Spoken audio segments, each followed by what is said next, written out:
జ్వరం ఉన్నా ఇక్కడ మరి మీ అందరికీ స్ఫూర్తినిస్తూ ఇక్కడే ఉండి పొద్దు నుంచి ఇప్పటిదాకా మీతోనే ఉన్న గౌరవనీయులైన మాజీ మంత్రివర్యులు పెద్దలు మా బావగారు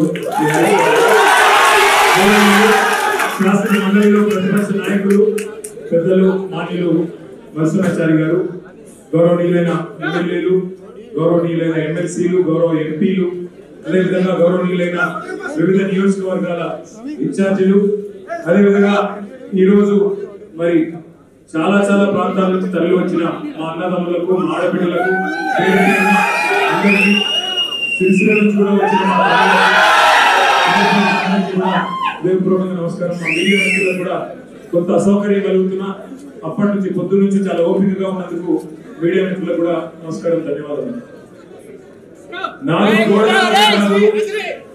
4 కోట్ల మంది ముందు చర్చిద్దాం, ఎవరి తప్పో ఎవరిది ఒప్పో చర్చ పెట్టు అని అసెంబ్లీలో అడిగితే పారిపోయిండు రేవంత్ రెడ్డి.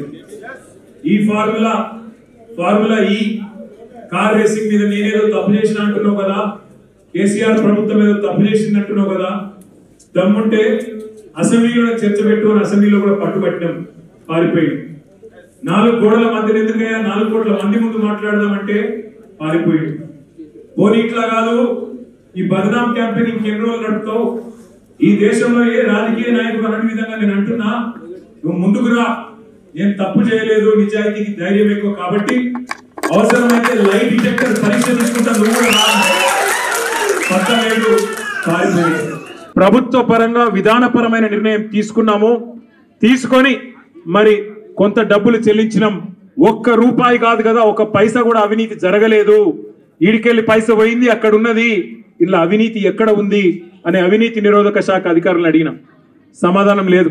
బెబ్బెబ్బే ఏంది అంటే ఫైల్ ఇటు పోయిందా, ఇటుకెళ్ళి పోయిందా, నువ్వు కుడి చేపులకి వెళ్ళి ఇచ్చినావో పైసలు, ఎడమ చేపులకి వెళ్ళి ఇచ్చినావో పైసలు అని చెప్పి పనికిమాలిన ప్రశ్నలు తప్ప, చిట్టినాయుడు రాసిచ్చి పంపిన ప్రశ్నలు తప్ప ఏమీ లేదు విషయం. అందుకే నేను మొన్న చెప్పినా మళ్ళీ చెప్తున్నా, ఇది లొట్టపీస్ కేసు, ఈయన ఒక లొట్టపీస్ ముఖ్యమంత్రి. ఏది కాదు వీళ్ళతోని ఏం చేయరాదు, పరిపాలన చేత కాదు, ప్రజలకిచ్చిన హామీలు నెరవేర్చే దమ్ము లేదు. అందుకే దద్దమ్మ రాజకీయంతో ఇవాళ తప్పించుకునే ప్రయత్నం చేస్తా ఉన్నారు. మొన్ననే మన నాయకుడు పెద్దలు తెలంగాణ సాధించిన రాజకీయ కేసీఆర్ గారిని కమిషన్ ముందుకు పిలిచిండు, అంతకుముందు హరీష్ రావు గారిని కమిషన్ ముందుకు పిలిచిండు. ఆయనకున్నదంతా ఒకటే షోకు, ఇక్కడ నేను నెల రోజులు జైలున్నా లుచ్చా పని చేసి వీళ్ళని కూడా పెట్టాలి కొన్ని రోజులు, అదొక్కటే ఆయన షోకు. ఆయనకున్న పైశాచికానందం అదొక్కటే. సాడిస్టులు ఉంటారు చూడు కొంతమంది, నాకు దక్కంది ఎవరికి దక్కద్దు అన్నట్టు, నాకు జరిగింది నీకు కూడా జరగాలన్నట్టు ఆయన ఎట్టి పరిస్థితుల్లో కొన్ని రోజులు జైల్లో పెడదామన్నది ఆయన షోకు.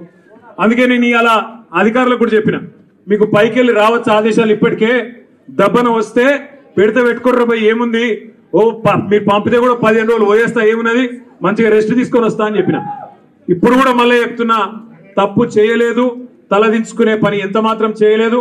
తెలంగాణ ప్రతిష్టను పెంచే పని చేసినాం, తెలంగాణ ప్రతిష్టను ఆకాశం స్థాయికి తీసుకుపోయే పని చేసినాం తప్ప తప్పు చేయలేదు. అది కాళేశ్వరం ప్రాజెక్టు కావచ్చు, ఫార్ములా ఈ కావచ్చు, ప్రపంచంలోనే అతిపెద్ద లిఫ్ట్ ఇరిగేషన్ ప్రాజెక్టు కాళేశ్వరం. అందులో చేయని తప్పుకు ఇవాళ కేసీఆర్ గారిని, హరీష్ రావు గారిని పిలిచి వాళ్ళని అక్కడ ఇబ్బంది పెట్టే ప్రయత్నం, మన నాయకులు కార్యకర్తల ఆత్మస్థైర్యం దెబ్బతీసే ప్రయత్నం అక్కడ కమిషన్ ముందు. ఇక్కడ ఏసీబీ అని పెట్టి మరి ఇక్కడేదో జరిగిపోయిందని చెప్పి ఏ కరప్షన్ జరగని ఒక కేసులో యాంటీ కరప్షన్ బ్యూరోని ఇన్వాల్వ్ చేసి మా ఆర్ఎస్ ప్రవీణ్ అని చెప్పిండు, నా చరిత్రలో ఇంతకంటే తుపేల్ కేసును ఎప్పుడు చూడలే, 26 ఏళ్ళు ఐపీఎస్ అధికారిగా పనిచేసిన ఇంతకంటే తుపేల్ కేసు నా జీవితంలో చూడలేదని చెప్పి వారు కూడా చెప్పినారు. అంటే ఇట్లాంటి కేసులు పెట్టి ఏదో సాధిస్తాను రేవంత్ రెడ్డి గారు అనుకుంటున్నాడు. నేను రేవంత్ రెడ్డికి చెప్పేది ఒకటే, నా మీద ఇప్పటికే 14 కేసులు పెట్టినావు, ఇంకో 1400 కేసులు పెట్టుకో, అవసరమైతే జైల్లో పెట్టుకో, ఏమన్నా చేసుకో, భయపడేది లేదు. తెలంగాణ కోసం ఆనాడు జైలుకు పోయినాం, ఇవాళ అవసరమైతే తెలంగాణ ప్రతిష్టను పెంచడానికి తీసుకున్న ఒక నిర్ణయం వల్ల మళ్ళీ జైలుకు పోవాల్సి వస్తే కూడా భయపడేటోడు ఎవడు లేడు. నీ ఉడత ఊపులకు ఎట్టి పరిస్థితుల్లో భయపడం. నేను మిమ్మల్ని అందరినీ కోరేది ఒకటే, ఇదేంటంటే డైలీ సీరియల్ లెక్క అయిపోయింది. ఎట్లా అంటే ఒకరోజు పిలుచుడు, కూర్చోబెట్టుడు, 9 గంటలు ఆడ కూర్చోబెట్టి ఛాయ్ దాయిపించి ఏం చెప్తాం సార్, ఇక మాకు పైకి వెళ్ళే ఆదేశాలు ఉన్నాయి, ఏం చేయాలని పాపం వాళ్ళు కూడా ఇక ఏం చేయాలి తెలియక అడిగిందే అడుగుతాను. అందుకే నేను మీకు కూడా రిక్వెస్ట్ చేసేది ఒకటే, మనం అందరం కూడా కాన్సన్ట్రేషన్ చేయాల్సింది, మనందరం కూడా పార్టీగా ఆలోచన చేయాల్సింది, దృష్టి సారించాల్సింది 2-3 పనుల మీద. ఒకటి, ఖచ్చితంగా మరి మనం రాబోయే స్థానిక సంస్థల ఎన్నికల్లో ఒక్కొక్క ఊర్లో బరి గీసి లైన్ గీసి ఒక్కొక్క కాంగ్రెస్ పార్టీ నాయకుని ఫుట్బాల్ ఆడు ఎట్లా కాంగ్రెస్ పార్టీని చిత్తుగా ఓడగొట్టాలి లోకల్ బాడీ ఎలక్షన్ లో, దాని మీద దృష్టి పెడదాం.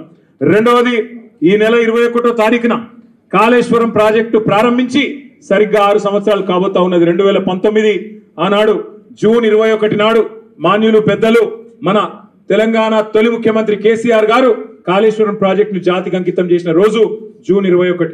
మరి ఆ రోజు కూడా సార్ను అడిగి మనం పార్టీగా ఒక నిర్ణయం తీసుకొని ఏం చేసి మళ్ళీ ఒక్కసారి కాళేశ్వరం గొప్పదనం ప్రజలకు చెప్దాం, ఆలోచన చేయాల్సిన బాధ్యత మన మీద ఉంది. రాష్ట్ర వ్యాప్తంగా కొంత కార్యక్రమం చేయాల్సిన బాధ్యత కూడా మన మీద ఉంది. ఇక మనకు నోటీసులు వచ్చుడు, మనం పోవుడు, ఇవన్నీ కూడా రొటీనే, పాత చింతకాయ పచ్చడి. దీన్ని పట్టించుకోవాల్సిన అవసరం కానీ, దీని గురించి ఆందోళన పడాల్సిన అవసరం కానీ లేదు.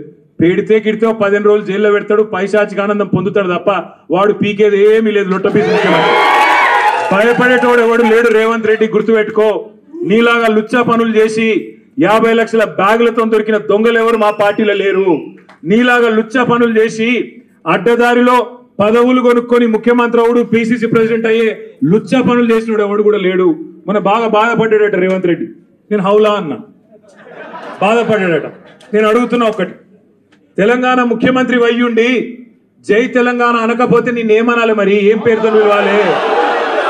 తెలంగాణ ముఖ్యమంత్రి అయ్యుండి తెలంగాణ రాష్ట్రాన్ని ప్రతిరోజు కించపరిస్తే నేనేమని పిలవాలి? తెలంగాణ ముఖ్యమంత్రి అయ్యుండి తెలంగాణ రాష్ట్రాన్ని దివాలా తీసిన రాష్ట్రం అంటే ఏమనాలి? తెలంగాణ ముఖ్యమంత్రి అయ్యుండి ఢిల్లీకి పోతే నాకు అపాయింట్మెంట్ ఇస్తలేరు, దొంగను చూసినట్టు చూస్తున్నట్టు నేనేమనాలి? తెలంగాణ ముఖ్యమంత్రి అయ్యుండి చెప్పులు ఎత్తుకపోతాడేమో అని భయపడుతున్నారు అంటే ఏమనాలి నిన్ను? అందుకే ఇక నేను ఎక్కువ అనగాని మీరు అనగాడికి అన్నారు, కానీ అది కాదు, నాకు అర్థం కాదు. ఆడవాళ్ళు 9 గంటలు వాళ్ళు కూసబెట్టి మర్యాదలు చేసి వాళ్ళు పంపిస్తే మీరు 9 నిమిషాలని నాకు రక్తం వచ్చేట్టు చేసారు మొత్తానికి. అటు బిస్కెట్ అక్కడ పిసుకుడేమో కానీ ఇక్కడ పిసుకుడు ఎక్కువైపోయింది. కాబట్టి మీరు పొద్దున్న నుంచి చాలా ఓపికగా ఉన్నందుకు మీ అందరికీ గౌరవ ఎమ్మెల్యేలు, గౌరవ ఎమ్మెల్సీలు, గౌరవ ఎంపీలు అందరికీ హృదయపూర్వకంగా దండం. మీరు కూడా పేరు అందరికీ నమస్కారాలు. జై తెలంగాణ.